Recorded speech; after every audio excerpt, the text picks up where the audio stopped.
কবিতা উপলব্ধি, কলমে সুভদ্রা রায়, কণ্ঠে আমি বিপ্লব কুমার মণ্ডল হেম। দুঃখিনীর পাশে একবার দাঁড়াও শোক ভুলে, চোখের জল বর্ণময় হবে নিশ্চিত। আলমারির বইয়ের গোপন ভাজে রাখা লাল গোলাপের শুকনো পাপড়ির খসখসে গন্ধহীন উপলব্ধির ধূসর দমবন্ধ স্মৃতির মোড়ক পাল্টে দিতে পারো চাইলেই। অথবা তার লাশ কাটা ঘরের বেদনা ভাবছ কি লাভ? বেদনা তো বর্ণহীন হামেশাই।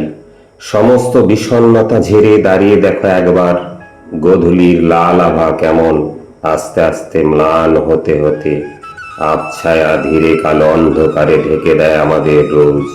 তবু সে তো সাময়িক, রয়ে যায় চোখের আড়ালেই, হয়তোবা কোনো দূর দেশের সূর্যাস্তের ঠিকানায়। অসময়ের উদ্দাম ঝড় তোলে তাণ্ডব শঙ্কিত বুকে, এলো পাথারি দাপিয়ে বেড়ায় জীবনের স্পন্দন।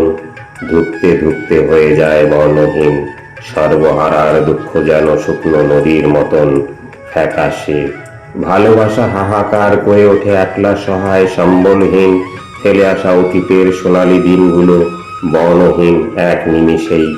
অথচ সুখ আছে তোমার স্মৃতির পাতায়, রং লাগাবে তুমি। বর্ণময় পৃথিবী গা ঢাকা দিয়েছে এক লহমার জন্য, হৃৎপিণ্ডের ধমনী বেয়ে বয়ে চলা টকটকে লাল রক্ত বর্ণহীন নয়। যতক্ষণ আছে প্রাণ বর্ণহীন নয় জীবন। ভালোবাসা একটু ঘুমিয়ে পড়েছে হয়তো অবসাদে, এখনো সময় আছে তাকে জাগিয়ে তোলার।